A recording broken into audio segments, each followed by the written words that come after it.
Hello and welcome to the Oracle reading for the Scorpio full moon that happened on the 12th of May 2025. I am recording this after the event. I'm recording this on the Sunday, the 18th, which is the sun's day. Here in the UK, in the early hours of this morning, the sun came into its exact conjunction with Uranus. Right? This is the last conjunction we're having with the sun and Uranus in the sign of Taurus for another 84 years. Next year, Uranus will have retrograded back into Taurus, but will be at 29 degrees when the sun moves into Taurus. So we're not going to have a moon linked into Uranus in the sign of Taurus for another 84 years. Now, this conjunction between the sun and Uranus was very much looked into the full moon, and I've just felt I always go with my instincts of when to do readings, and this is when it felt like it, and it was in alignment with the astrology because that's closing out a big chunk of the astrology of that full moon, right? Really bringing it into force around the liberation of the physical vessel, right? Of how we feel good in the world, right? How our senses feel. And the sun is our vision, our clarity, this sense of divine direction. And so now we've had this closing out of an 84-year cycle. And we're not going to have it for another 84 years. In this sign. So this is a really big discombobulation, but there's clarity, but everything's being exploded and then pulled back together in order to get us in alignment with our soul's incarnation, our soul's path in the physical realm. Hello and welcome. My name's Chloe. I work with card divination, astrology, and as you just heard, and as you can see, I channel multi-dimensional energies through my body, both in the form of physical and vocal light language.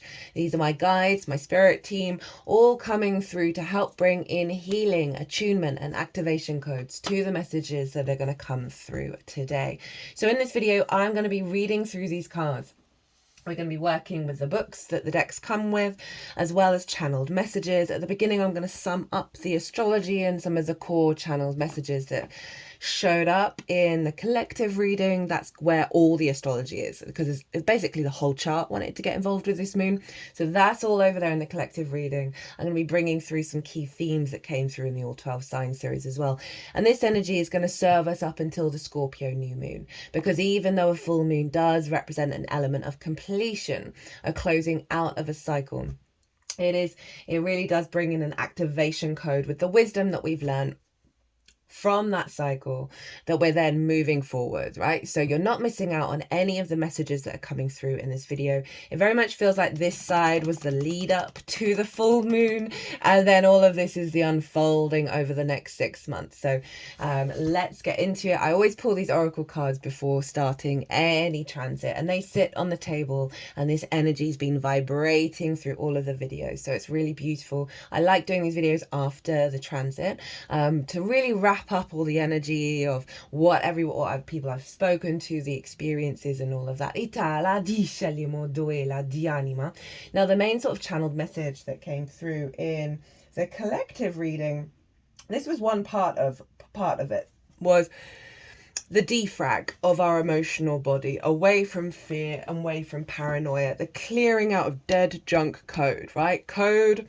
So if you don't know what a defrag is, I thoroughly recommend you go and do it for your laptops, your computers. I don't know if you can do it on phones. I've never tried to do it on mine. Where, you know, when you delete a program or an app, you uninstall something and you think that all that code from that program has gone, right? Is no longer on a piece of equipment. And remember, we are electromagnetic beings, so this is relevant for us as well. That, as well as the metaphor of code and the code within us, that a defrag program will, so essentially words might be useful. There's bits of code that are left in that piece of equipment, right? And the programs that are remaining kind of have to jump over that code in order to, you know, come to fruition. So we got a download in with the, I don't know where all my words are going. Itala disha tufala. Okay, they're doing some clearing out. Because I was like I'm representing the sort of having to jump over, and it's kind of stop start. There isn't a flow energy. Itala disha. They're doing some work around the heart space right now. That all those programs, that download that we got with the Taurus new moon, which felt like a blueprint, it felt more hardcore and long term than an activation code in our physical vessel with the Taurus new moon, that this full moon with that scorpionic energy of being able to clear things out in the darkness, right, that we might not be aware of being able to really get into an alignment with our emotional body, that, you know, secrets being revealed, things coming to the surface in order to be released, which is very scorpionic. That this full moon represented one part of it represented a clearing out of the death grip, right? The dead code. So the death card is the Scorpio card. In order for this blueprint to be in a flow, to be in alignment with our physical vessel. And there was a phrase that kept coming through in the All 12 Signs series, which is like where this is taking us, is turning that poison, right? That stuff that caused stagnation, that stuff that caused a lack of flow, right? The poison is turning into power. Scorpio is ruled by Mars. Traditionally, that's what I work with, because that's what I've seen show up. I totally understand why in modern astrology Pluto is associated with it, but I find the outer planets are trickster energies and they don't really like being beholden to any particular sign. Anyway, so Mars, right, our power, our motivation, our drive, what gets us up and going, you know, what our actions are, right, that real sense of personal power was being recalibrated, and it was a yin energy, a water energy, which can often find it being on the defensive, right, of having the sort of, if you think about it, it's clearing out those defense mechanisms, clearing out that code. But there's been stuck code. When we think we've evolved, when we think we've moved through something, we've let go of something, we no longer need that defense mechanism in order to protect our energy, where we feel like, oh, we're open, we're all more abundant, that there's been some dead code linked into that is being cleared out and getting you back in your power. You may have noticed a lot of friction, a lot of conflict, a lot of frustration around this moon because of the intensity in which it is clearing out. Pallas Athena, I forgot to mention, Juno was conjunct the moon. She was retrograde though, and Juno represents commitment. So this is really us reflecting on what we truly want to commit to, right, and bringing a deeper understanding of what's important to us to the table. Now the sun and the moon were both square Pallas Athena. And Pallas Athena is all about the long-term goals. So you may have noticed friction, resistance, frustration, conflict, drama around things that are short-term energies. Really clearing that all out for you to have that kind of zoomed out perspective of building with Pallas Athena in regards to your personal power and your personal incarnation to serve the long-term goals, right? Our alignment of perspective being with that focus rather than the paranoia, rather than the fear, rather than the intensity that has us trapped in the pit, rather than liberated in our truth. La diali moyana isha ti shinima di shatuma tisha ti anima ufana dishanima itatumba. So that was a really clear frequency with Pallas Athena from everyone that I spoke to, that there was just this frequency of I'm not going to sweat over the small stuff anymore. I'm not going to look to the past. I'm going to absorb the information I have learned from the past zoom out my perspective and go, what do I want to take with me? What's important? What in my emotional body is going to help me build? In the all 12 signs, there were very few repeating cards. And that's often a theme, that there's at least one card or a couple that come through in a majority of the signs. So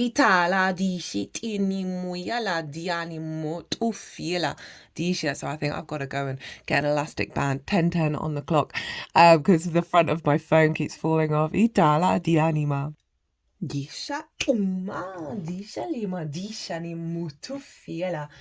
But aces showed up pretty much everybody.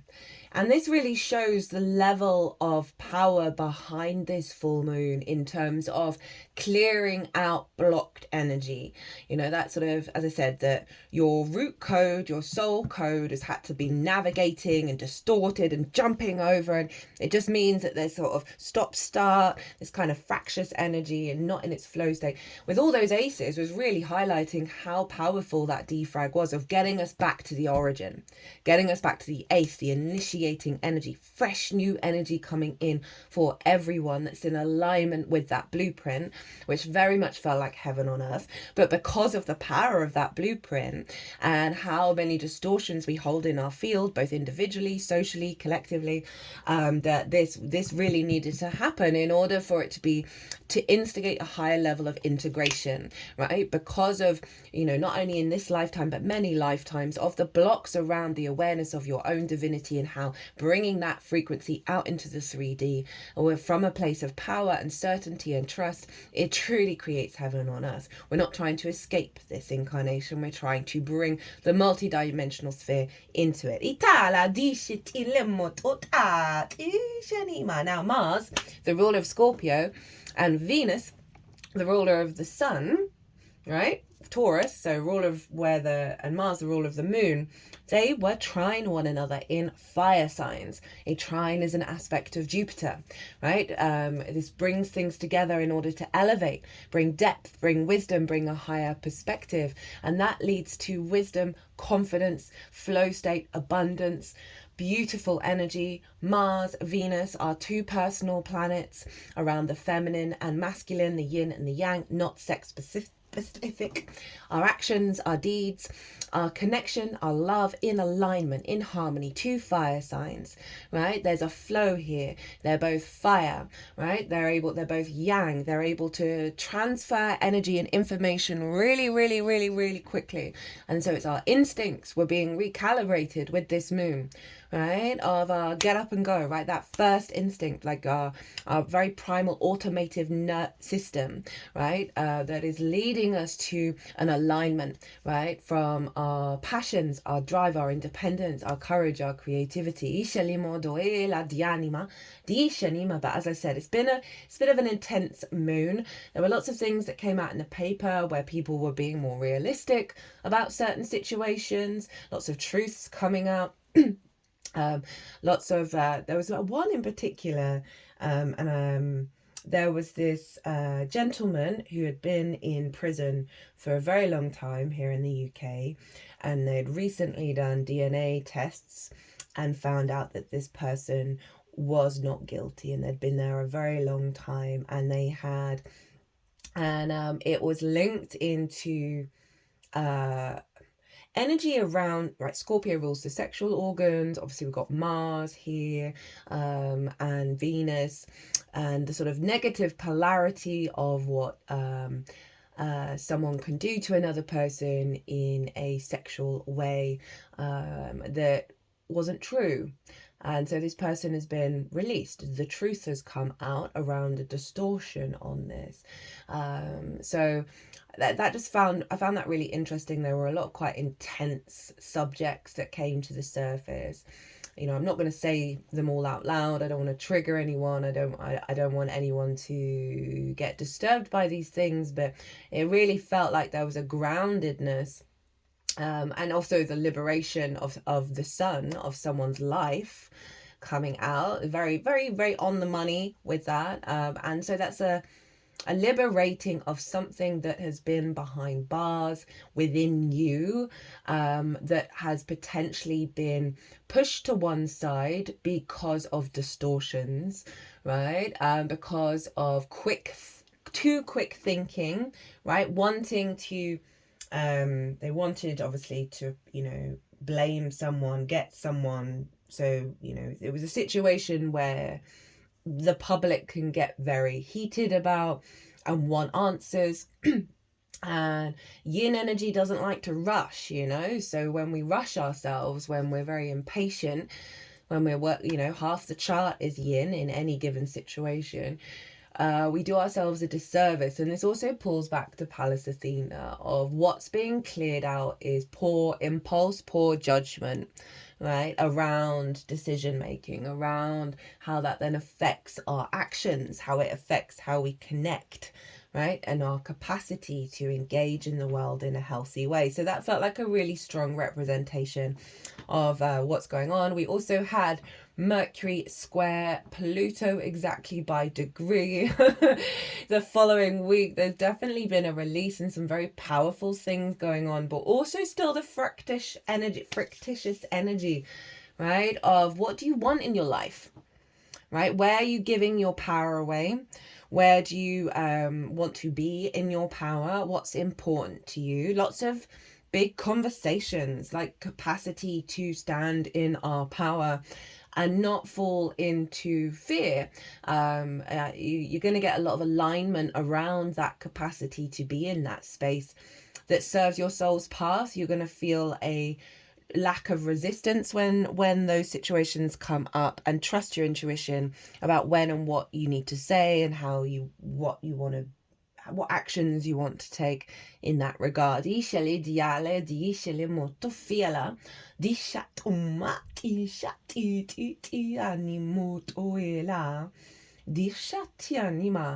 very strong energy.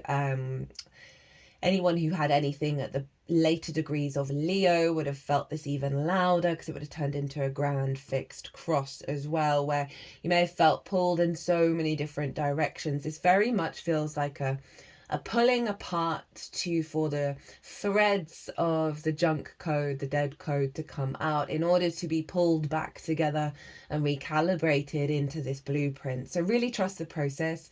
Almost everyone I've spoken to has been going through it, but there does feel like there's a shift of not only things coming more into an alignment, but the things that aren't dysregulating in the same way.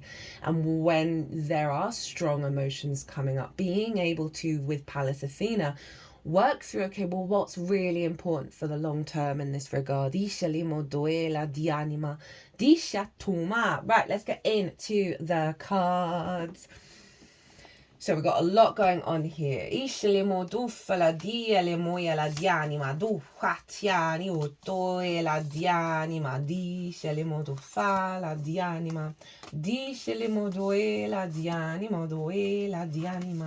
Di tinia di shatuma di shanima di shanimuyana dianima di shanima. Okay, they are now in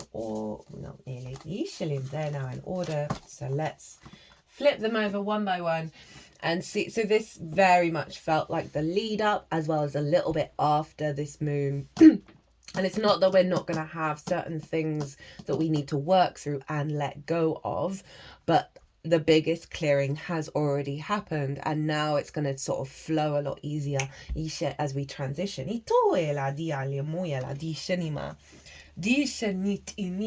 So first up we have from Rainbow Brainskull, right? We have, I hereby grant you the power to make me unhappy. And this was one of the first cards that came out, and it felt very, very relevant to what's being cleared out, right? Scorpio can really go into the darkness and then forget how to get out, right? And when we go to extremes of things, we sort of seesaw, and we can feel lost in the swamp of it all, and lost in the pit, right? The moon traditionally is deemed to not really enjoy being in Scorpio. I don't fully fully agree with that being the only frequency that shows up with the moon in Scorpio. Scorpio has the capacity of bringing really to the surface things that we might be a little nervous of looking at, right? It always reminds me of dream therapy. It doesn't really matter which thought,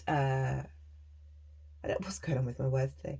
Which variation of dream therapy you tap into, predominantly they nearly always have. If you're having like a recurring nightmare, to try and turn around, rather than running away from it, to try and turn around and face it. And so the Scorpio energy always helps us face what we need to unravel, what we need to look at and operate from a place of dissolving and releasing with that, rather than suppressing and hiding. So for this to come up, of really highlighting there's such grief within us, right? The 5 of Cups is the Mars in Scorpio card, of like really holding on to that grief while also running away from it at the same time, and that's really disorientating. So this was the first one out, and it wanted to be like right at the beginning of this reading, just off camera. No one can get inside your head unless you welcome them in. If someone is disturbing your inner world, it might just be time to kick them out of your outer one. Establish boundaries, communicate, and honor your needs.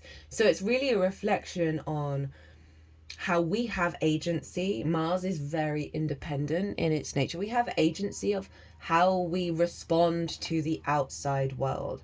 And so often, through various cycles of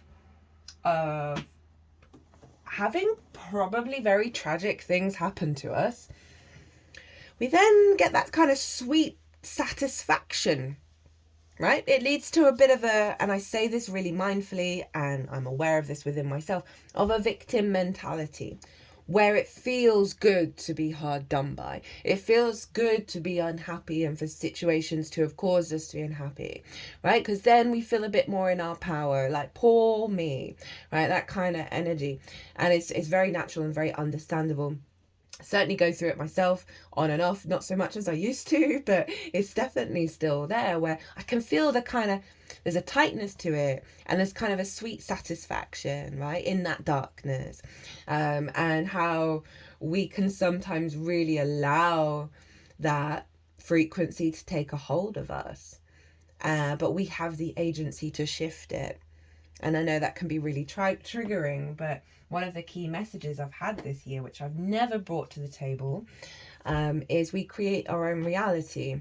And when we're able to face that, right, I've had a fair amount of nonsense happen in my life, of really taking ownership and agency of like, oh no, I did all of this to myself at a soul level.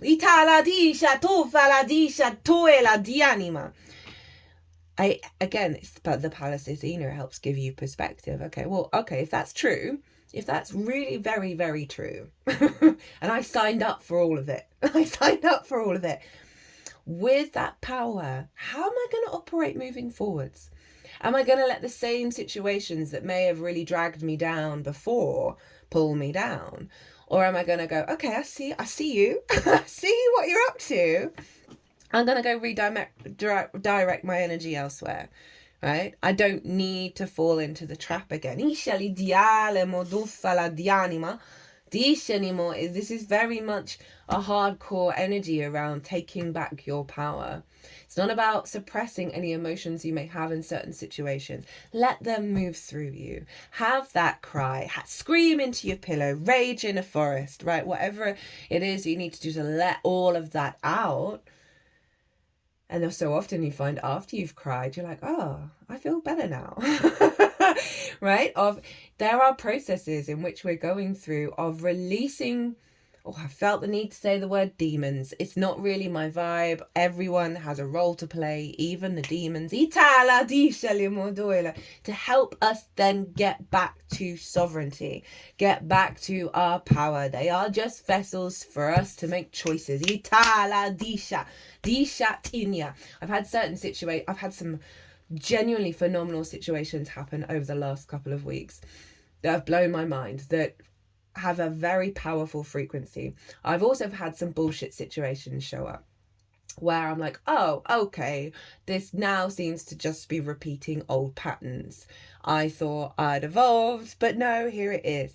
No, but what those situations were doing was seeing how long it was going to take me to get back into my power, speak my truth, act my truth, be my truth, rather than let it have a death grip over me. So I'm using that as an example. You may have gone through certain things yourself where you may have noticed in a shorter space of time than you've done before, you get back to yourself. You get back to what's right for you. Now that is the universe sending you a blessing, giving you agency, having you put a thought practice into action, and that is where the magic is. Itala disha tu tu tisha tina tisha tuela. Okay, so now I haven't used this deck for a while. I used to use it for every moon reading, and I've just forgot about it.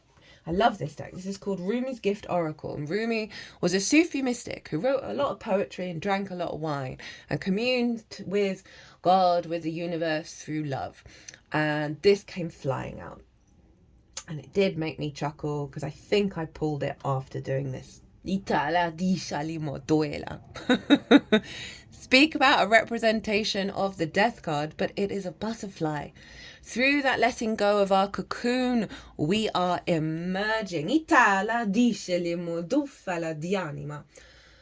Oh, lover, leave your lonesome scheming. Oh, before, this is kind of green and yellow, right? Heart chakra, solar plexus. Operating from our heart that serves our heart in the long term and putting that into action. Basically what I just described. Oh, lover, leave your lonesome scheming. Become mad, become mad. Find yourself in the heart of the flame. Be the moth, be the moth. Cleanse your heart of malice. Wash it 7 times. Then become brimming with the sacred wine. Be the chalice, be the chalice. Tear away from your ideas of love and burn down this false shelter. Your home is amongst lovers, as in the temple of love. The soul offering worth giving is all of yourself. I'm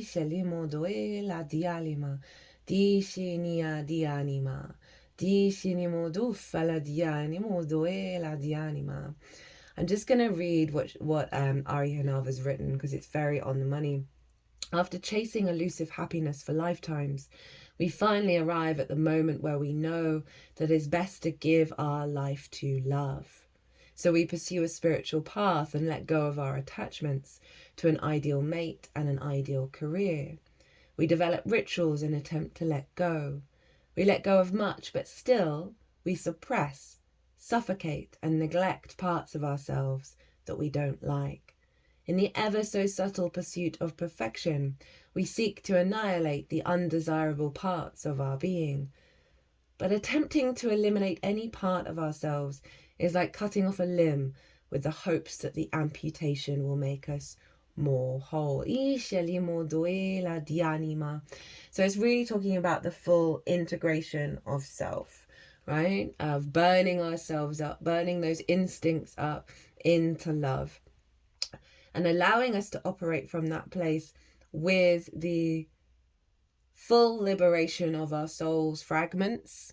And that's what feels this integration of self is. And through that process of all this junk, dead code coming to the surface, of honouring all of that, of honouring all of those experiences, all of those programs that have led us where we are today, that is now causing that sense of liberation through the utter total integration, and then the purge, the release, and the freedom. So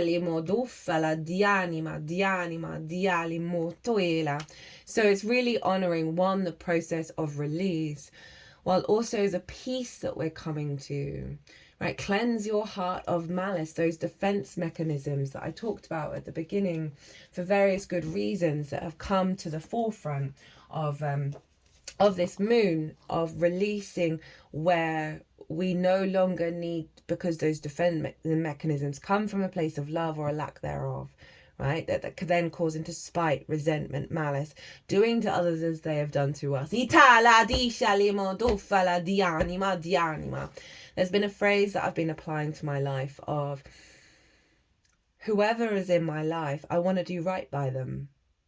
I want to do right by them.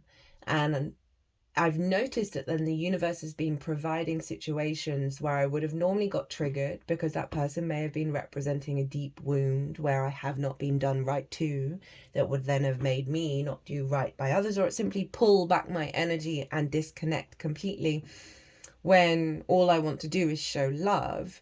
And I found that I've been showing love in a way that is not diminishing my agency.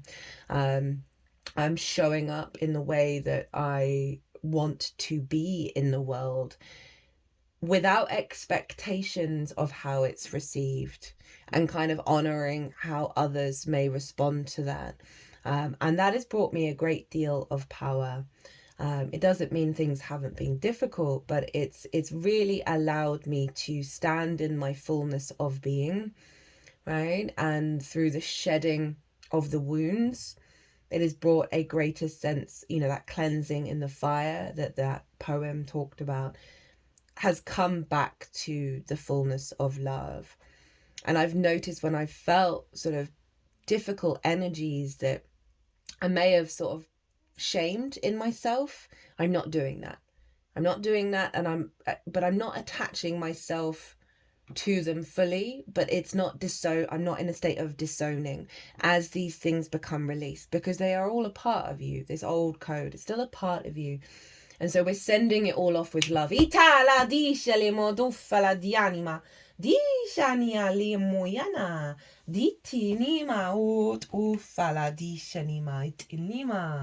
So next up we have the unseen. The spirit, the ancestor, the eternal. The unseen is just as it sounds. We cannot see it, yet it sees us, watching and waiting with wisdom both kind and instructive. We feel this presence, sense it, intuit it, and then doubt its existence. Though it rallies our attention time and time again, the energy of the unseen may come in many forms. A compelling dream, a sudden insight, a clear voice, a vision or a message even, interesting, from a loved one who has passed to the other side. It is natural to fear these communications as they challenge our perception of what is real. When this card appears, your guides are near, the eternal is present, the doorway between worlds is ajar. Listen. The sound may seem as though they come from a distant land, but they call from your innermost chambers, when light, clairvoyant, guidance, whispers of wisdom. Guidance comes in many forms. Don't expect it to be glittery or comfortable. The spirit world speaks the truth. Sometimes it soothes and sometimes it burns. Being graced by the unseen is a gift. Treat it kindly. Allow yourself to be seen by eternal eyes. As I was reading that, I was reminded of how in the Taurus new moon transit in the all 12 signs, the cards took forever to come out in each sign, right? They were really stubborn, they were really resistant. Whereas in this transit, the cards came flying out, and predominantly all cards at once. And this feels connected to this, that there is, we've got to trust in the frequency that we may not be able to perceive or see or feel or know, that it is there, that is fully in alignment with the eternal, with your spirit, with your eternal spirit and your ancestors who have come before you, who are helping release the dead. That has blocked this huge alignment. And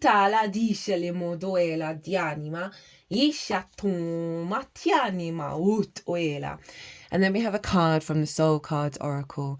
This came out, I believe it was in the Neptune in Aries card. We've got water and fire here. We've got that Scorpio energy and that Leo energy where Mars, the ruler, that was hanging out, influencing this moon. From our heart space, the Leo energy, from our courage, from that burning, consistent burning, and the deep fixed water, the deep I always imagine Scorpio as a lake, right? The stillness deep within. We do not know how far the lake goes down, right? That capacity for us to deepen our emotions at such a powerful level. And this person is being burnt up, like the letting go, but held by this water, held by this deepening of our emotional body, and how it is influencing us to expand into our instincts from that depth. Ita, not the shallow, right? Not the poor impulse. Ita la di shelimo doe la di shelimo la diatuma di anima. And then we have the release card. I release that which does not serve my higher purpose with gratitude and love. Again, it's not the shaming, it's not the hiding from parts of us that we're releasing, honoring them. Honoring them, they've served us to where we are today. Itala di shalama do sheli di anima di shinima duela di shenimotoela. Archangel Raphael. I invite Archangel Raphael to bring healing and knowledge into my life that ties into the green/yellow of the letting go card, of the deep healing that's going on here. We've got a lot of frictious energy, but it's allowing us to build for the long term, allowing us to figure out, okay, well, how do we want to cultivate energy? And through this defrag, the healing of our code, of our root code, and the conduits in which the energy goes through in our physical vessel.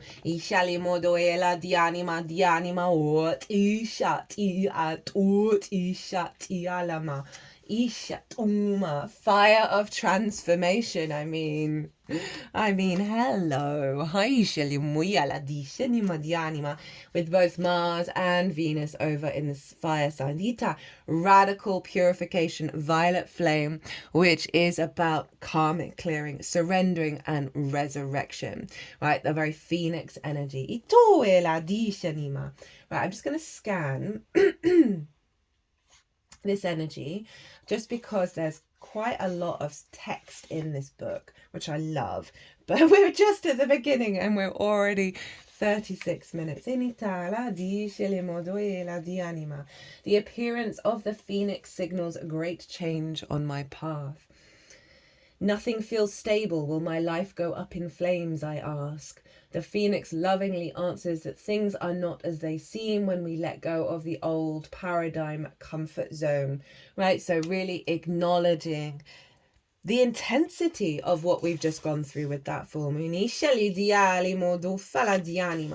going to read the affirmation. I stay focused on the divine signs and reassurance to help me embrace changes, big and small. I welcome the new energy that want to bless me, the new energies even that want to bless me. Again, very much repeating what's already come through in both the astrology, the channeled messages, the previous cards. They're doubling down on the clarity of this message of what we're going through this year. Regulars, apologies. I'm going to say every transit for the whole of this year. Year 9, closing out of a cycle, and we have a year 1 next year. We are the year of the wood snake, the shedding of the skin, the releasing of old versions of self, coming back to the truth of ourselves. The astrology for this year and next year, some of it not seen for thousands of years, right? It's really quite phenomenal what's going on for us. We're the soul retrieval and the discombobulation because of that soul retrieval, because we're having to navigate and excavate conditioning, so many layers of it, and because of that, that is genuinely bringing up versions of old karmic cycles that are here to be released. So hold the line, have the faith, trust in the process, give yourself the space and the grace to work through this pulling apart and reconstitution. Know that it's worth it. Know that the work, even if it's intense and extreme and exhausting and relentless, is worth it. Next year, guys, is the year of the fire horse. Year 1, fire horse. Let's go.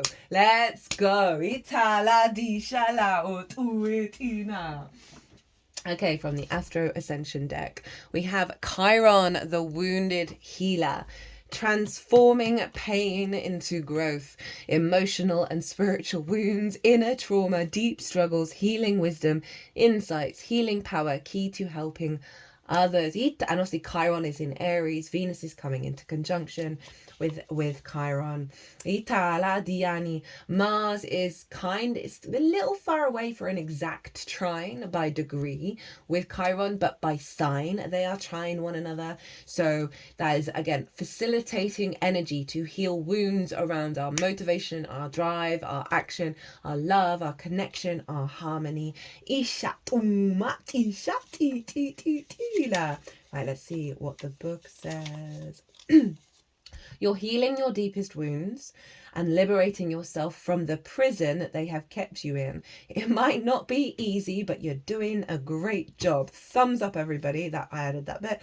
On the shadow side, the pain and suffering has its grip over you. That's the death grip we're letting go of. And you might be too focused on the external situation. I've definitely found myself in that, in the lead up to this moon and following, of being so acutely in this pain, right? In deep pain. But the cycle hasn't held on to me for very long.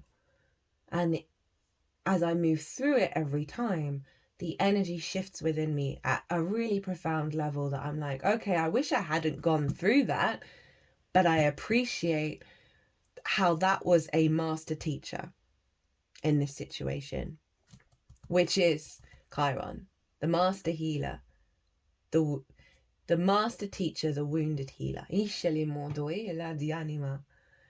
I'm so grateful I know about astrology. Otherwise, I think I'd be losing my mind. I've already lost my mind. But you need to use or find spiritual tools to heal and free yourself. So it's really, I love the book for this deck, because the shadow and the light really work together. The tools around us are it's hard to walk this path without those tools. And that goes back to Pallas Athena, the zoomed out perspective. What is going to serve you for the long term? Yes, pausing, crying, doing some breath work. I find the best thing is go and live your life. Get up, go do something that isn't to do while you're in the pit, while you're in pain. Go and do something. Go and get on with your life. And it shifts and it changes and it moves because you've shifted, you've changed, you've moved. You've not sacrificed your whole self to what's going on right there. You've gone, okay, right, I see you. I'll let that process in the background.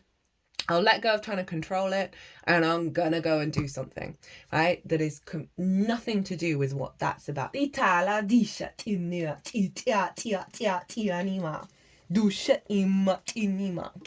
Okay, next up we have, I'm using this deck, the Healing Waters Oracle by Rebecca Campbell, because obviously Scorpio is a water sign.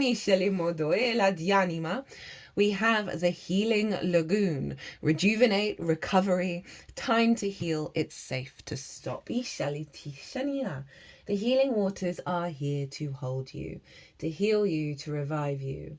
It's not only safe for you to slow down, sometimes it's necessary to take care of your physical, emotional, and mental well-being. You're replenishing yourself with whatever it is you're yearning for most, to slow down and rest. The Healing Lagoon is a place of nourishment, recovery, and rest. The waters are urging you to slow down to a sustainable pace, and wherever possible to give these things to yourself preemptively, not only when you burn out. This is a card of self-care, and I used, it's so funny that this came up, a new deck that I've got. I think it came from a magazine. I got it secondhand. I love getting decks secondhand. It's called the Inner Power Oracle. And I use this specifically because there's kind of self-care stuff in here. And how at the moment, we really, really, really need to give ourselves self-care. After I enter a deep spiritual sleep, after counting my blessings and speaking affirmation words of loving kindness to myself. So that's great for the moon, right? Our dream state. And I love the darkness here of like, this is Scorpio. The power to bring the light out of the darkness, to transform and find the perspective.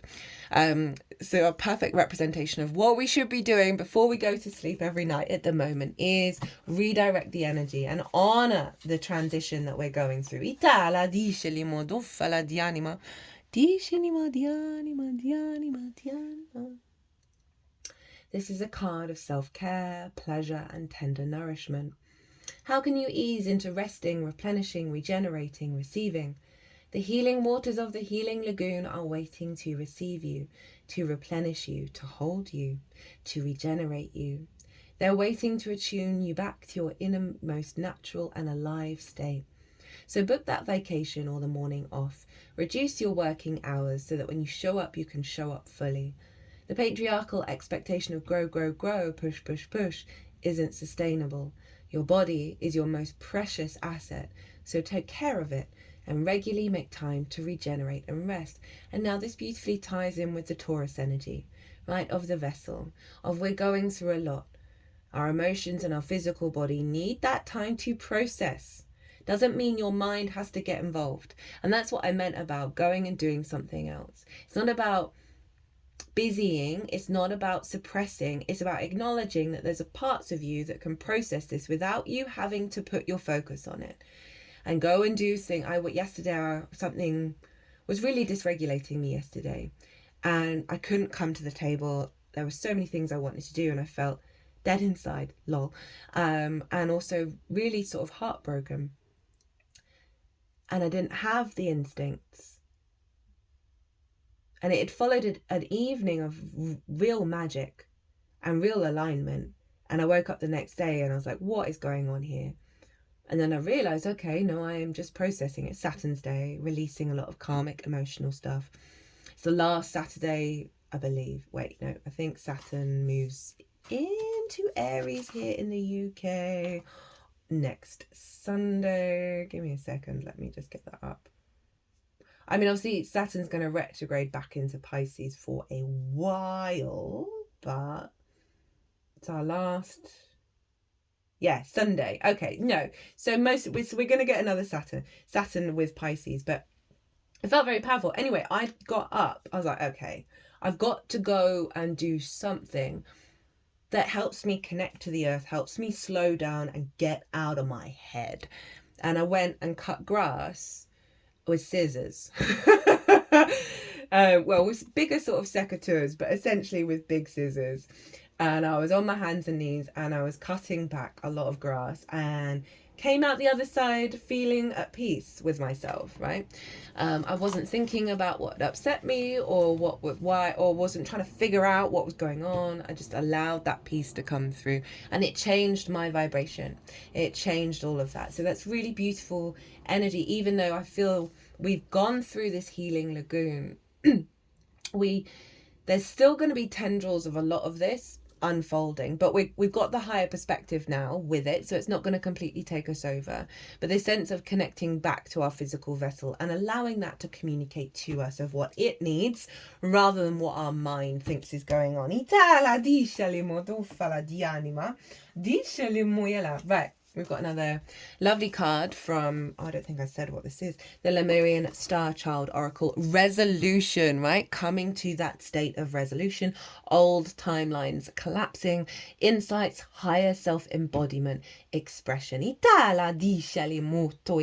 So through this process, now, however long this lasts on the other side of the full moon, the end result, the frequency we also have with us at the same time is, and this is links back to Pallas Athena, right, of through this sense of inner resolution, right, of our frequency, we are collapsing those timelines, collapsing the repeating cycles that we may feel are very loud with us right now. But again, like I said, trust. We're in year 9.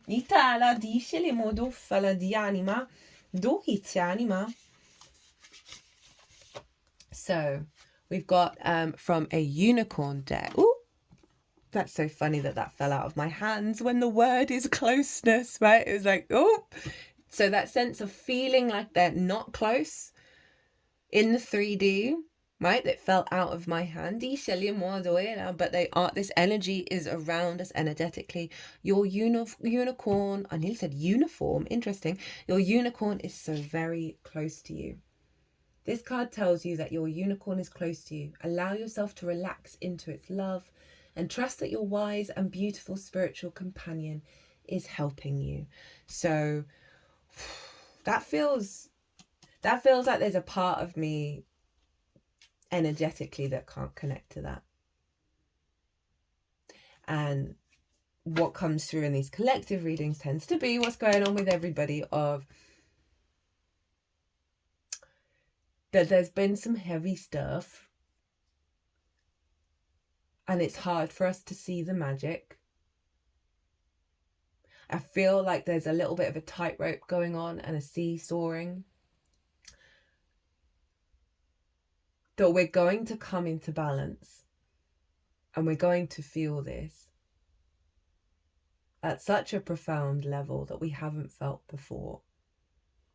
And the reason why we can't fully connect to it in various levels, in various ways, is we're going to remember the feeling of disconnection. And it's going to amplify that connection when it does come through. And we're going to realize that each individual is going to feel this in the right time, at the right time, in the right way. And this card feels like it is letting us know that this is the reality, but our awareness of it is part of the unfolding of what our soul truly needs to integrate all of this. So it's going to be linked into either a thought, a situation, a moment, a feeling that is in fully in alignment. So the message with this, let me try and condense it down, is the divine timing of it all. The good, the bad, the beautiful, and the ugly. I keep forgetting that, even though I've been talking about this for a while. I keep forgetting it. We're very impatient. And it's a blend of this yin energy with the Taurus and Scorpio, but that yang of Aries and Leo, where Mars and Venus are. Of our instincts, because the yin is more of a slower pace. The yang is outward action day energy. That our instincts are recalibrating to the divine pace. And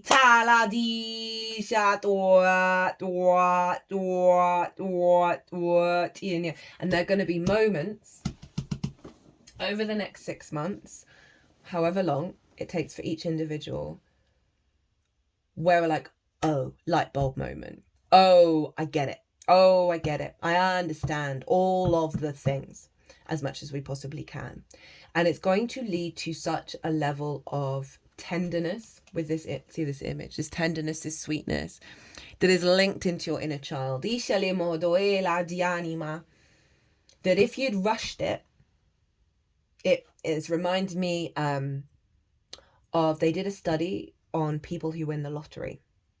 People who had money didn't squander it. It didn't all disappear.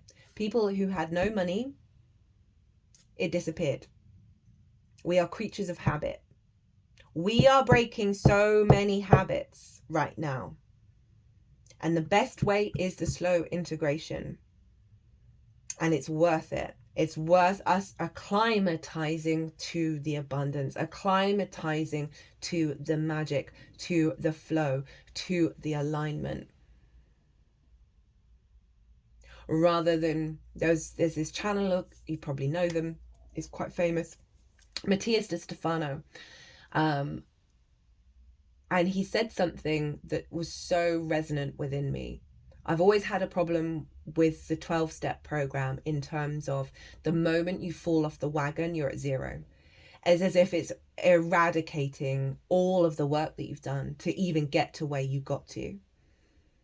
It feels very hard, harsh, and counterproductive because the amount of shame, that shame pushes you to keep staying sober, but it's short term.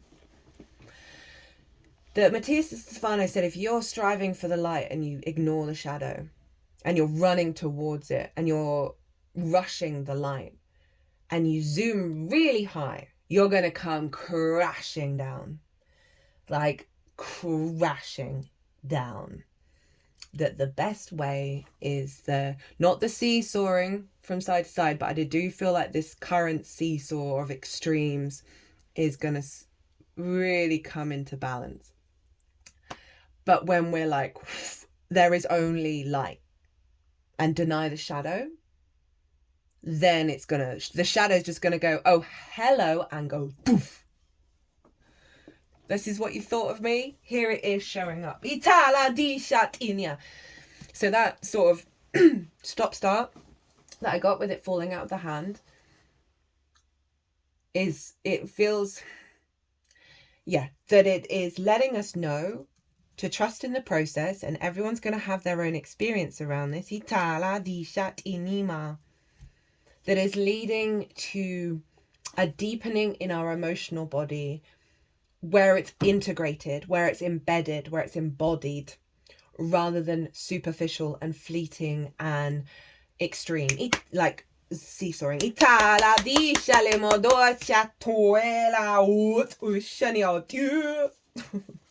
very interesting noises that are coming through in the channeling of late. So next up we've got the Starborn. Oh my goodness, 55 on the clock. The Divine Child, the Star Child, the Child, the Destined, an elusive yet radiant aspect of the Self. The Starborn archetype points to the cosmic spark of light that arrives with each being at birth. The moment the newborn crowns, the moment the newborn crowns, the royal stars above are said to constellate in a unique shape that maps our path in the world.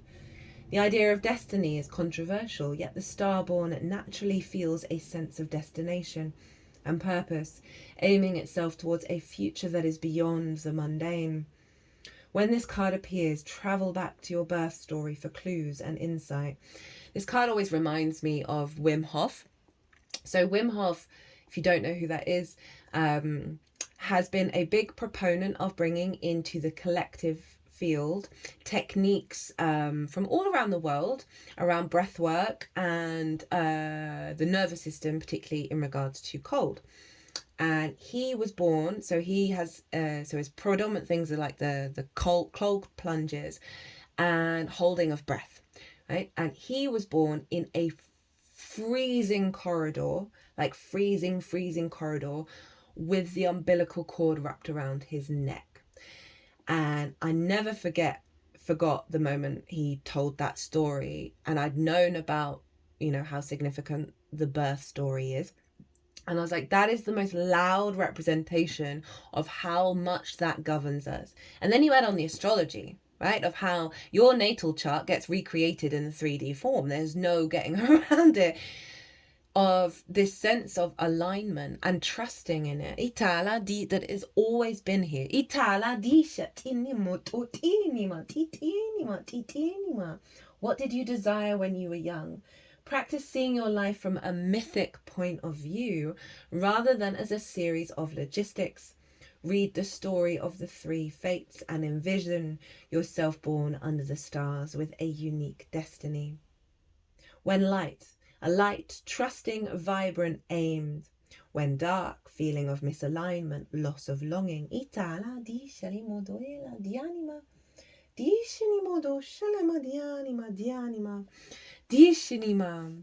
We are being reborn in our star frequency. We're letting go of those logistics, right? So much of the old programming comes from a very understandable observation of survival mechanisms, of what we need to do to survive, rather than thrive in our magical reality.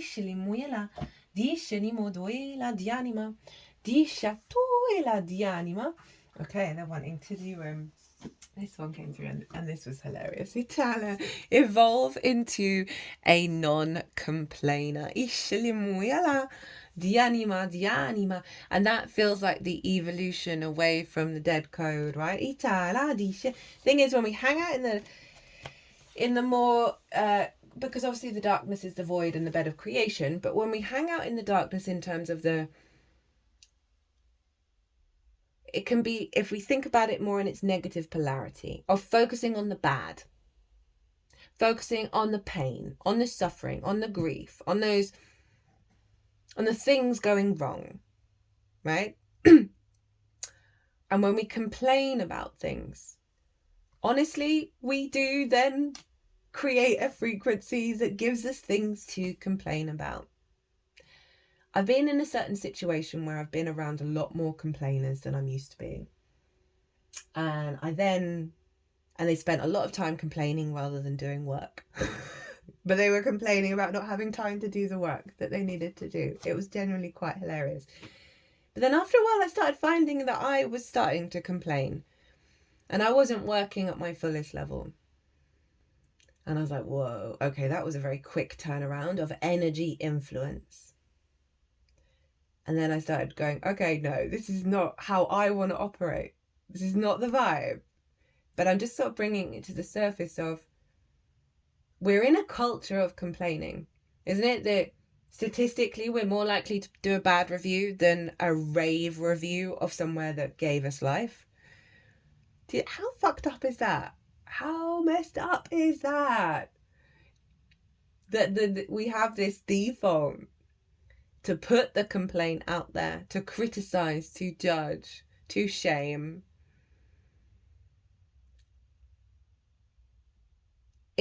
There's an element of it. I've listened to a lot of content creators who get a lot of hate. And they go through the process of feeling very vulnerable, losing the will to create in the way that they create, and then coming out the other side and not giving a fuck. And I feel like that's the version of the Scorpio of moving beyond the complaining, is no longer giving a fuck in the best possible way and getting on with your life. The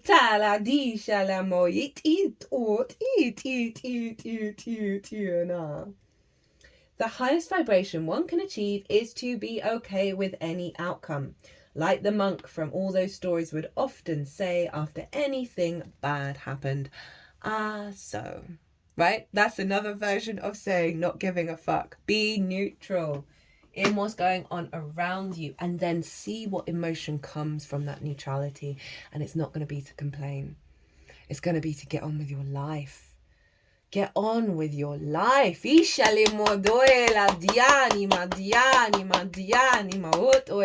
But it's a habit.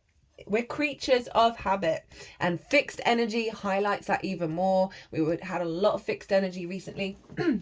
We're moving into mutable. Sun's going to move into Gemini. So when we shift and change. But fixed energy, stubborn. We are creatures of habit. Get stubborn in showing up every day, of reorientating the habits. Stand in your power. I've found so many situations where I'd usually run away, or people please, or all of those things. And I've gone, no, use this now. Use this to help crack you what you know is a fundamental habit that does not serve you anymore. You can feel a difference in the frequency when you operate beyond that space that is more aligned, more dense, in a way of like meaning, grounded, alive, curious, open, abundant. You know what that feels like. You know you acting in this way is going to push that frequency even further out into the 3D form.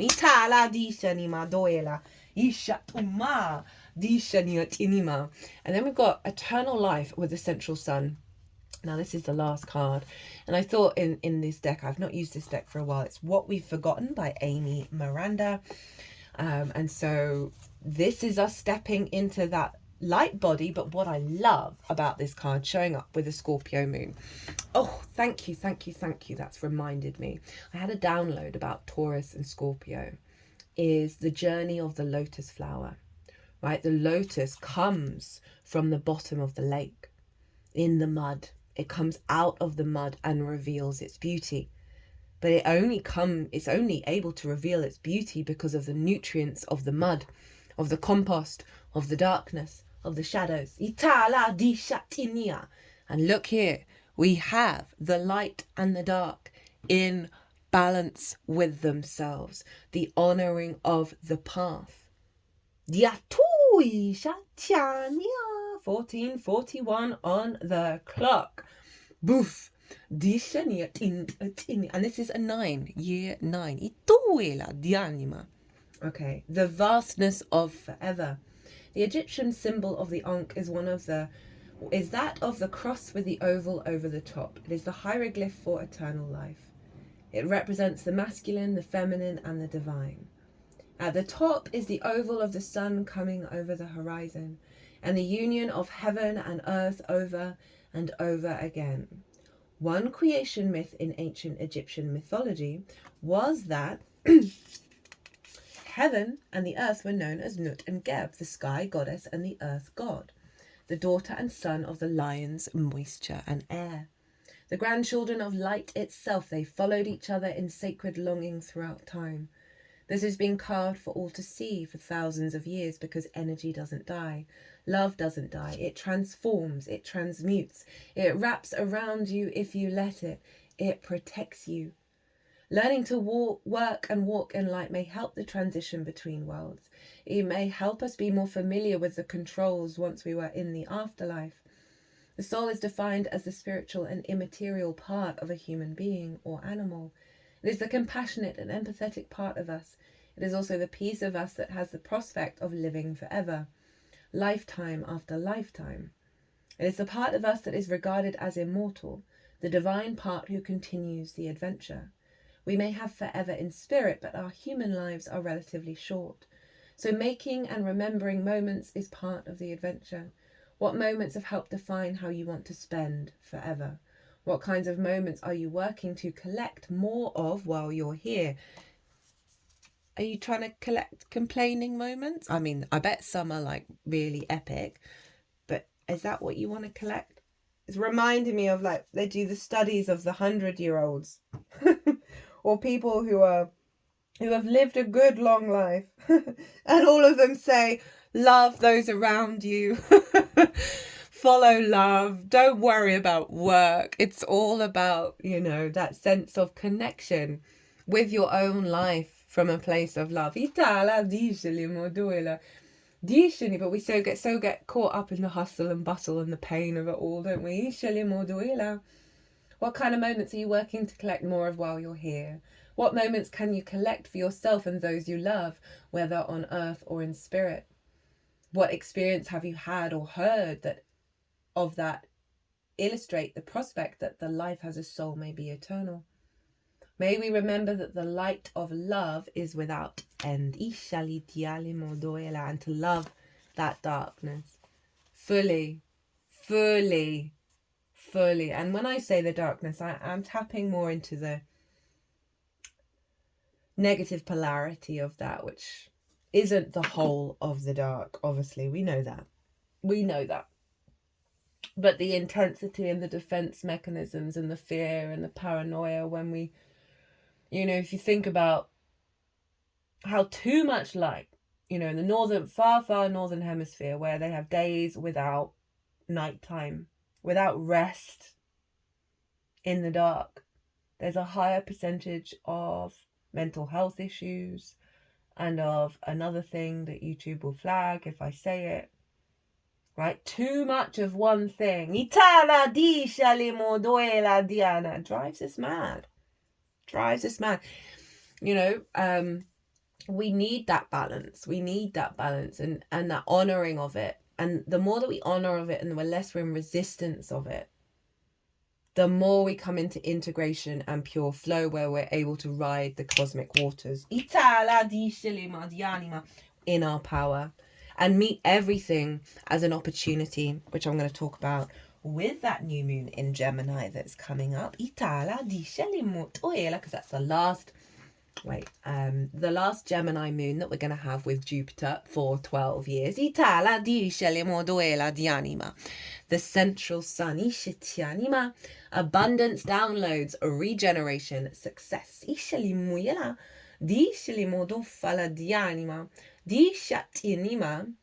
Our sun is in the center of our solar system. All the planets orbit it. We use this journey to measure time, space, and even our birthday. The sun helps us connect with our journey and sees how far we've come. It is just far enough away to create the perfect conditions for Earth to become abundant with life. In ancient Greece, the sun was known as Helios. In ancient Egypt, it was Ra. Worldwide, the ancients knew the importance of the sun. The earliest sky gazers worshipped it because daily it would disappear over the horizon, leaving the darkness and mystery of night. It was clear that it had governance over life and light, so we learned early on that the sun was needed for us to survive and thrive. The sun is therefore a vital energetic vortex in the physical realm, but on a spiritual level is a portal of divine light that we connect with through the inner universe. It is a spiritual gateway representing the center of the multiverse, a sacred energetic portal that irradiates infinite inspirational light. The great central sun is shining brightly in your life and upon your world. It is a time to regenerate. Tiredness and old energy are being washed away. Old skins have peeled off to reveal a sacred and more aligned you. The tarot in the collective reading was probably the strongest literal alignment of cards that followed everything I said. This is an exciting time. The central sun energy is magnetic and all-powerful, opening you up to light and supporting you as you express your own light in this lifetime. New ideas, opportunities, and experiences come easily to you at this time, like the sun kissing the perfectly ripe soil. The seeds you have planted are being encouraged to grow. Realize that in order to go beyond your horizon, it's important for you to welcome energetic exchanges. When you help others, you let yourself be helped in return. When you invest energy, it projects. In projects, you let your energy be invested in yourself. I love that following, especially after I was kind of slagging off the sunlight. But it's more that kind of extremes. And we've gone, certainly energetically and astrologically, an extreme of karmic shadow clearing stuff, right? We had those eclipses. We've had a lot of really intense squares, oppositions, Pluto and Mars opposition. We're not going to have that for another 2 years. Like some big stuff, big astrology going on that we've perhaps been in the shadow too much. And now the central sun, with that sun conjunct Uranus, is bringing us an energy of liberation where we can be in our power in the middle path.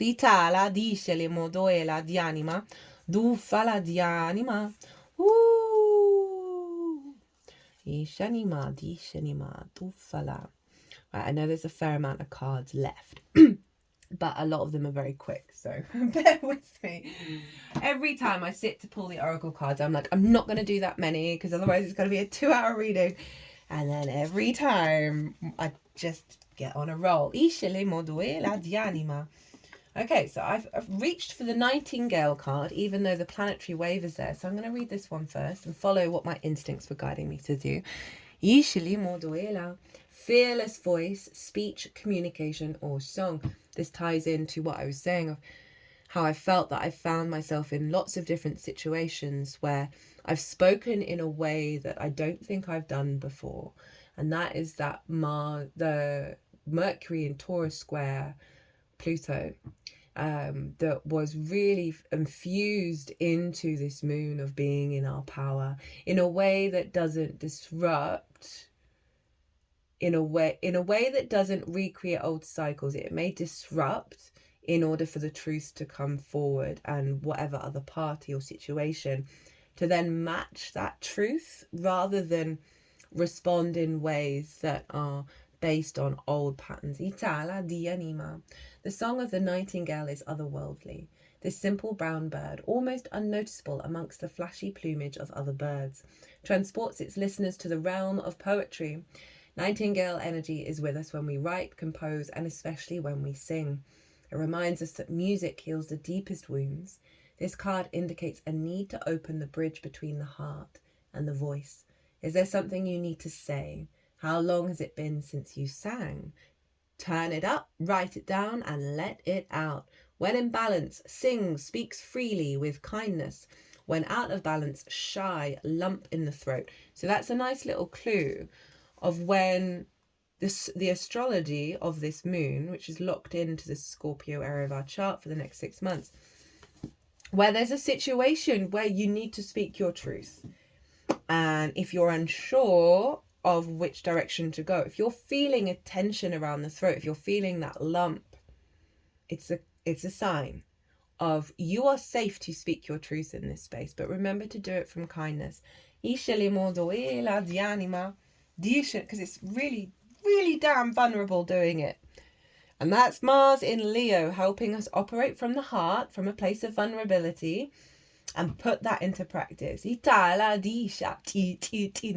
Now, Venus is in Aries, ruled by Mars. So Venus is ruling Mercury and the Sun in Taurus via Mars. So there's a real alignment here around the power of the voice that liberates our frequency.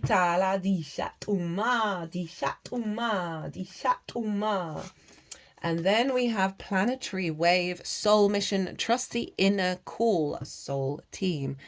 Very gentle voice here. Your soul chose to come into your body on this planet. At this moment in time, you didn't come here on your own. You are part of a larger soul team. Sometimes it can feel as if you're just in this thing all alone, but that couldn't be further from the truth.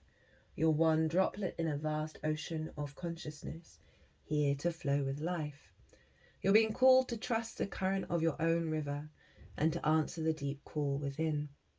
Take off the weight of responsibility that you need to travel this life on your own. Call in the ones who get you.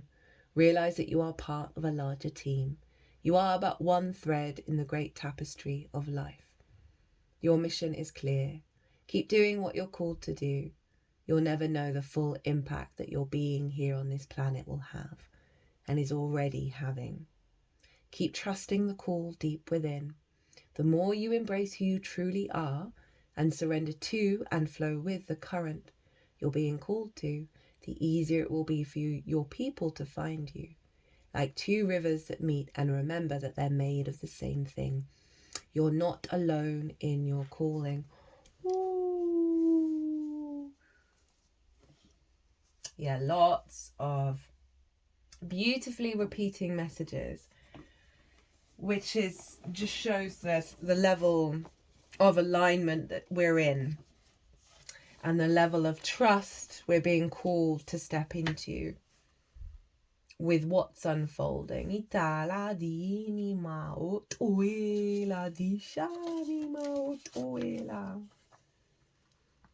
Starseed, unlocking spiritual gifts, Atlantis and Lemuria, psychic, empath, healer, priest, priestess, sacred gifts, lost or forgotten abilities. Higher calling, awakening, mission server. You're ready for the next phase, lol, and the unlocking of your spiritual gifts. The divine timing is here for you to fulfill the mission you came here for, and that could be having a nice time in your garden, right? Don't ever stress about needing to solve the world and heal the world. You heal the world by sitting in your garden and being. Shadow side, you could be stuck in some spiritual warfare or deep soul wound. You need to look deeper to unblock yourself, right? So again, one is letting us know of what this is unfolding, and two, if we're in the pit, we got to try and get an even higher, deeper perspective about why we're in the pit, and honor it and go, thank you lesson, thank you wisdom. Oh, I've got a tickle coming up. I'm going to pause and clear it. Big throat chakra stuff. The moon is currently in Aquarius, square Mercury right now, which is probably why my words have been a bit all over the place. They're doing some stuff around the throat chakra now.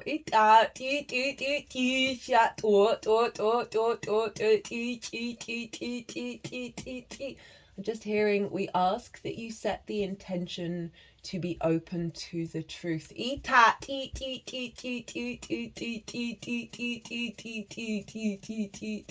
The wisdom will come when you align yourself with this. There are many distortions in the field. Stand in your power. Eat, eat, eat, eat, eat, eat, eat, eat, eat, eat, eat, eat, eat, eat, eat, eat, eat, eat, oot. This time will pass. The distortions will fade. But in the meantime, call on us for clarity. Ishati. We ask that you open your heart to receive these codes. Iti shala diale modoe la dianima. Di shali modoe la dianima. We're attuning your instincts to a more integrated understanding of reality. Ishali modoe la dianima. There will be disruptions as this happens, as the transition unfolds. Ishali modo shala dialia. Di shali at oe ela modo shali modianima. Di shali mot ot. Diala. The intention has been set. Ishat it. The energy has been transferred. Ishat or it.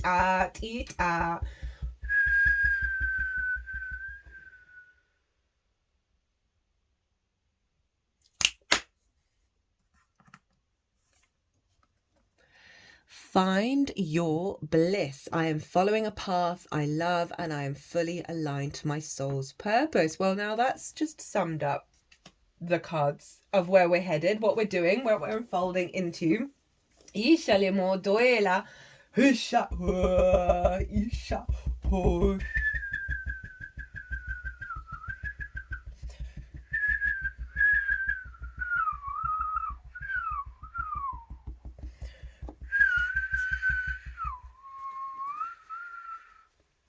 Yala madishani madianimo yana madianimo. Dishani madianimo. Okay.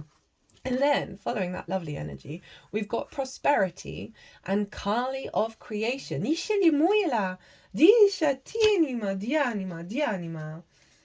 Which feels very Taurus energy, right? Venus will be moving in there soon. I live in the flow of abundance embraced by love. Kali of creation is the archetype of pure and unwavering, unconditional maternal compassion. To be in the midst of her full-breasted, profusely lavish embrace is one of the most comforting and tender places you will ever be, for she adores you. She is devoted to you and she worships your every breath. She dotes on your progress and development in life and revels in your achievement and success. She watches you constantly with her hawk-like mothering gaze, giving you enough free rein to learn from your mistakes, yet monitoring you and guiding you always to make the right decision and live your fullest potential. Her overflowing nurturing knows no bounds, and her love for you will constantly fill you up. Kali of creation is the epitome of the divine feminine, empowerment, and represents the birthing process in all of its aspects in a metaphoric sense of changing, growing, and rebirthing. Once the birthing process begins, it cannot be stopped. And this is how it will feel for you when you pull the Kali of creation card. She proves that for something to be born anew, an old structure must die or be destroyed. This is transformation at its most fundamental form, and Kali of creation is the mistress of establishing new paradigms as she slashes from your path every obstacle that is holding you back. Trust her. Do not look back as you step forwards. Drawing this card urges you to begin to fiercely introduce love back into your life. Loving yourself, loving others, even if that is hard. Loving your job, loving your life, looking for love in every aspect of your life. At the moment, this card has been shown to you to give you that burst of deep love that you need in your life. Close your eyes and inhale the love of Kali of creation. And if you are looking for love of any kind, this should be the hint that it's on its way. Let yourself love you unconditionally, for when you truly do that, the abundance of flow is limitless and your essence will shine. I am Kali of creation, the personification of the Divine Mother, and my unconditional love for you will engulf your every cell. I will compassionately destroy that what is not for your highest good, and will bring you into the realm of celestial abundance beyond your wildest vision. My child, I give you my ripened, bountiful motherhood so that you may bask in copiousness and liberation. So she's helping birth these spiritual gifts.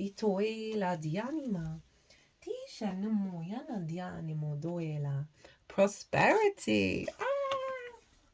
Very Taurus vibes. And that's what the Uranus conjunction with the sun is like. You're going to find a disconnect to things that you thought were part of your path now. Your physical body isn't going to respond to the same. It might not be relevant for all of you, but in various ways, you're going to notice your body just be like, oh no, I'm not connected to that anymore. Trust. As I said, this is the last conjunction with the sun in the sign of Taurus with Uranus. Your body's now aligned to the path.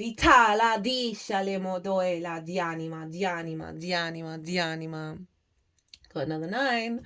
The frequency of prosperity supports our feelings of well-being by allowing the inclusion of everything that makes our body, mind, heart, soul, and spirit sing.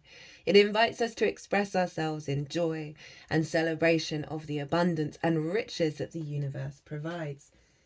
The new energy is asking us to revisit and redefine how we want to perceive many human concepts to help us recreate a reality that reflects a new and more expanded consciousness. Very much the vibe. The way in which we perceive and experience our state of prosperity is important to the creation of our new reality. The word prosperity originates from the Latin word prosperous, which means doing well, but this entails much more than just our financial wellness. The original meaning encompassed the totality of our well-being, including our health and happiness, as well as our success. Sadly, it seems that we have lost this meaning over time. We have grown accustomed to measuring our success and thus our prosperity by the reflection of our bank accounts. The new energy invites us to reconsider our feelings of joy, love, compassion, and connection to self and others, in addition to the fulfillment of our more mundane and physical needs. All are part of our sense of prosperity. In this activation, the abundance of rich, deep, and vibrant colours refers to the abundance of experiences that the universe provides in any given moment. Experiences that resonate with all parts of our being and activate all of the energy centres in our body. The swirling movements indicate the constant change that is at the core of our human experience. Their predominantly green and turquoise colours indicate the indicate the importance of letting all these experiences flow through the heart centre, where we can connect them with our inner truth before we express them in the external world.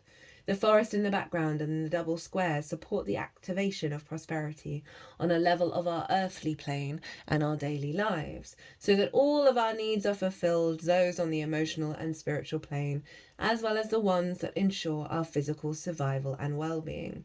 The flowers at the corner represent the beautiful potential for new life, new possibilities, and new richness that grows from each new moment. The number 8 is the manifestation number, referring to our capacity to create our reality and our prosperity on this earth plane through an open heart and clear, focused intent. Ooh, here for that. My third eye's throbbing at that one. So that feels like a clearing around the inner knowing that this is our reality. These be testing times. Okay, they really grabbed that one. We got Sanat Kumara. Light activation. Shine your light. Your internal guidance is coming through loud and clear. That's what I meant. Uranus has liberated the physical vessel, our senses, in alignment with the past, that is connecting to Venus, feeling good in the 3D world, love, creation, harmony, prosperity. Sanuk Kumara, which means eternal youth, is an advanced cosmic light being who is dedicated to helping the earth rise up towards the light. He is, as far as I'm concerned, the leader of the keepers of the light. He has been acknowledged as a god in Hinduism, which has come down from the heaven bearing God's divine plan. In more recent times, he's been acknowledged as coming from Venus and bringing through unconditional love. He has the eyes that are made of the cosmos, with the ability to penetrate. Let's zoom in on this. Interesting that mantras are coming through.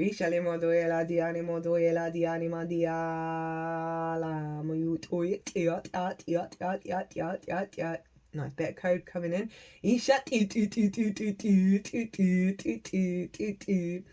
With the ability to penetrate the soul and activate its brightest light. Yeah, this is what the code's about.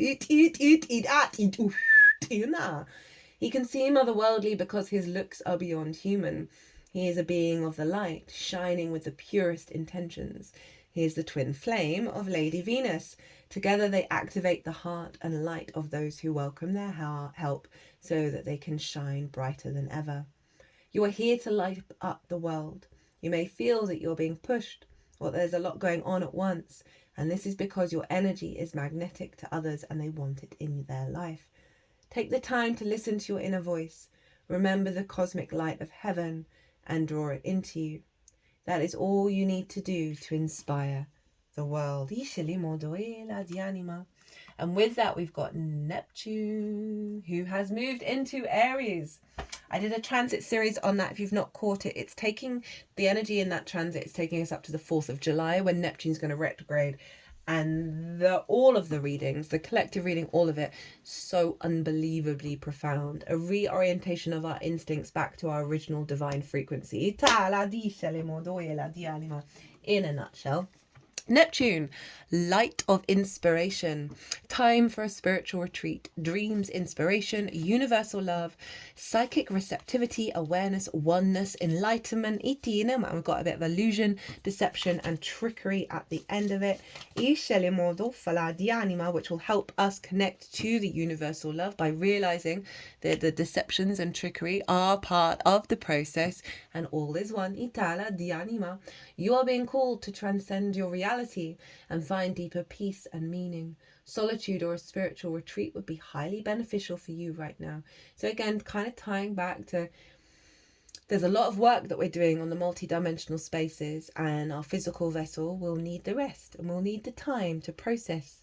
And the phrase that came through with the Neptune transit was give yourself the space and the grace to work through everything. You do not need to rush it. In the shadow side, illusions or deceptions are keeping you stuck. Are you giving your power away by losing yourself in the trickery of the mind, or is someone deceiving you? That kind of sums up what I was saying about getting out of the head and stepping into your power.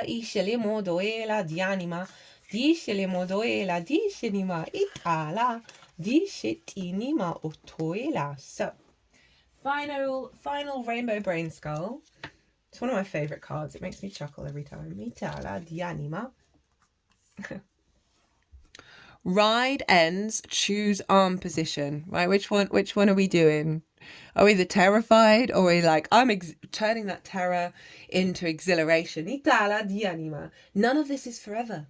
Enjoy it while it lasts. In the end, you will regret being scared and rigid. Take things lightly and remember the big picture. All things must pass. I mean, we don't really need to talk any more about that one. And then, we're embarking on a new journey with the second unicorn, which says mystery. Explore the unknown, the unexpected awaits you. Oh, I opened up a perspective. We live in a world full of wonder and mystery, and I love how it's following which arm position you're going to pick. We live in a world full of wonder and mystery, for much is hidden from our understanding. The unicorns are asking you to look under the surface, and you will be pleasantly surprised at what you find. So Neptune is tied into the Hanged Man.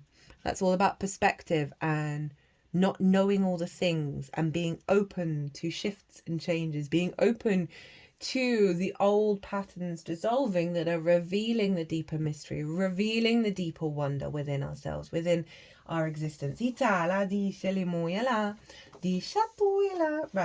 Okay, what have we got? The last one. Initiation. I've got that beautiful, looks like a whale in the deep. Right, the deep dark of Scorpio. Initiation, deep trust, deep healing, reconnection with all. Now, to walk in mystery involves that deep trust, right? Huge but gentle power, wise speech, timelessness, holding frequencies of freedom. Hello, Uranus. Initiations come when there is a readiness to let go of cyclical journeys, to go beyond suffering and to move into the new paradigm. Affirmation. I recognize that initiations pull me deeper into my beautiful truth, love, divine expression, and manifestation. So all of this is activating a deeper embodiment in this incarnation. I've had some experiences around this moon where the frequency has felt the most real. I found most of my existence, everything's disconnected. There's a shallowness. There isn't a resonance. There isn't this solidity of self when I'm in that space. And I've had quite a few experiences where I now know what that feels like. This like the fullness of this this unfolding of this reality. Probably not the fullness. I'm sure it's going to top trumpet. Where you're not second guessing. You're not trust. I mean, it's not even trust. It's just reality, right? That deep knowing kind of high priestess, which interestingly, of all the cards, and I can't say it was a trend through all the signs, but she did show up the most out of the major arcana, but it wasn't very many times. Of knowing you're drawing towards you that which brings abundance and fertility. There wasn't any doubts or questionings or mind issues or wormholes, like pain in those frequencies that I've been in. I've had the honor and the privilege to be in around this moon, where I'm like, oh, even though I've been in pain, I've been frustrated, I've had my own difficulties go on. To be able to experience what I feel like this is, I feel very blessed. And I'm sharing it to sort of let you know that it's there. The astrology of this year is very powerful and very profound, but it's also really destabilizing because so much is changing and so much is shifting. It's very easy to fall out of step and forget the blessings, the wonder, the beauty. So I just wanted to share that with you, that even though I've gone through my own troubles and they have not been easy, that I'm grateful that I've had these experiences so I can remember them, what that frequency felt like, to kind of let me know when it's not there. And how do I want to proceed when it's not there? Do I want to give my energy? Do I want to give my time? Do I want to show up with love, but not necessarily attach myself to the situation? How do you want to show up when you know that something bigger is emerging? And it really helped me realize how much of what we think is real is an illusion. Is that trickery? Is that, what was it, the deceit? Is someone deceiving you? Is reality deceiving you? Yeah, deception. Stay in observer mode. So I find it's the best way through with all these changes. Give yourself rest and pause and then see what wants to come through and how you truly want to be. We've got Moon Maiden, new beginnings. Big new beginnings, and another 5. There's been lots of 5s. Itala di anima. New ideas, beginnings, curiosities. The Moon Maiden arrives to offer you a new beginning, a new face and facet of yourself that is aching to be shown to the world. Those qualities that you've been quietly cultivating are ready for the limelight. The secrecy was important, for it protected your new face and kept what was precious close to your heart. But now is the time to come forward in full splendor. Announce the new you to yourself first. Reveal it slowly to the world, like the waxing moon. Allow others to be surprised by how mature and grown up this side of you is. Now it's time to set yourself free. The Moon Maiden belongs only to herself, and she is summoning the parts of you that challenge convention, that refuse to be intimidated, that cannot be tamed or put inside a golden cage. The Moon Maiden invites you to shine with your own light, to have radiant curiosity, and to ask anyone who offers you a mouthful of dogma, why do you believe this is so? Question everything others assume is a given, and do not collude with the drama around you. Become an unpredictable being, yet an eminently reliable friend. The Moon Maiden invites you to answer only to yourself and reminds you that you are not anyone's property. Be true to your soul's calling, even as some around you in a relationship or a job want to capture your light inside a bottle. You know how to rise to the occasion, just as unfailingly as the moon does. When the time comes, you return to darkness and become enshrouded in mystery until you are ready to return. Alright, okay. Dialema, I feel like they're both happening at the same time. Ooh, nearly there. This came up in, I believe, the Taurus new moon as well. Malachite, I can give you freedom. Hello, Uranus. I am here to help you weave a pattern of liberation to lift you above the pains of life. And not only yours, but others. I come via a stream of cosmic love. Also, I bring you harmony. Visualize me. Can you see the beautiful geometric patterns that surround me? There is one that has meaning for you. Malachite can heal the pains of life. Where's the malachite here on my table? There's a tiny little one that is in the middle of some azurite, which I have here. Oh, I don't think it's on the table. That looks like the planet Earth.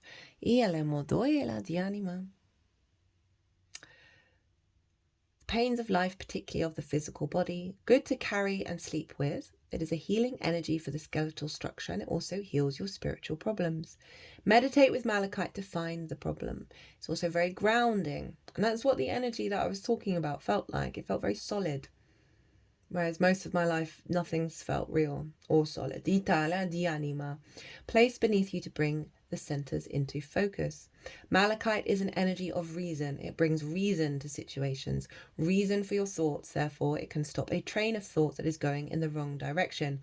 That's tied into that download that we got of setting the intention for truth. Bringing in realizations as to the potential thoughts, something to reach for. Malachite gives the emotional body that excitement to reach out. Sorry, my words are all over the place. Malachite gives the emotional body that excitement to reach out. Whoa. Hold the malachite, study its patterns, realize you also have a design, a blueprint. Lol, that is not random. Realize your individual blueprint has a reason for its existence. There is a very special reason. Hold on to that thought. It will lift you above the mundane. Malachite now projects its keynote onto you. I can give you freedom. Very interesting with the tie in to the blueprint download that came through with the Taurus new moon. Orion, the wise healer. ancient gifts. So we've got spiritual gifts and ancient gifts coming in. Ancient wisdom, mind-heart connection, mental energy, nature lover, free-spirited. So funny, I mentioned go sit in your garden earlier. Healer, yang, dominant, colourful, weirdo. You're meant to share and use your ancient wisdom and healing gifts. There's a life for you outside the matrix. Follow the call. And in the shadow side, you could be feeling lost. It seems that you're seeking yourself in places where you cannot be found. Try to connect the mind with the heart to unlock your true path. Itala, dísele modoela di anima, dísele muyana, dufala di anima. Finally, the peacock. Inner beauty, compassion, assimilator of anything. The beauty of the peacock is unrivaled. It's easy to think that it comes from the plumage, but the secret of the peacock is that the beauty resides within and extends outwardly indefinitely. This adept creature can assimilate or digest all experiences in life, right? Light and dark. So it does not harbor resentment, conflict, or past pain within its psyche. The peacock's type is extremely rare. Not many of us have reached this advanced level of acceptance of the self and others. And this has come through more than once this year, at least 3 times. Woo! I mean, that just summed up everything. That was beautiful. Woo! What a reading. What a reading. Okay, my loved, I'm going to leave that here because this has been quite long. I could probably start doing about a 5-hour channeling to bring this energy in even more, but let's just trust and know. Okay, they just picked up my little orgonite throat chakra, I believe. Oh, actually, no, I think it's the third eye because this one is lighter. Because my third eye was then started throbbing at that. Okay,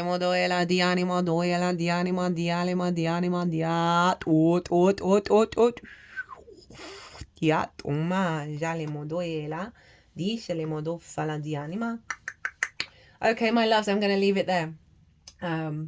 Be good to yourselves, be good to those around you, safe travels, and be well until we meet again.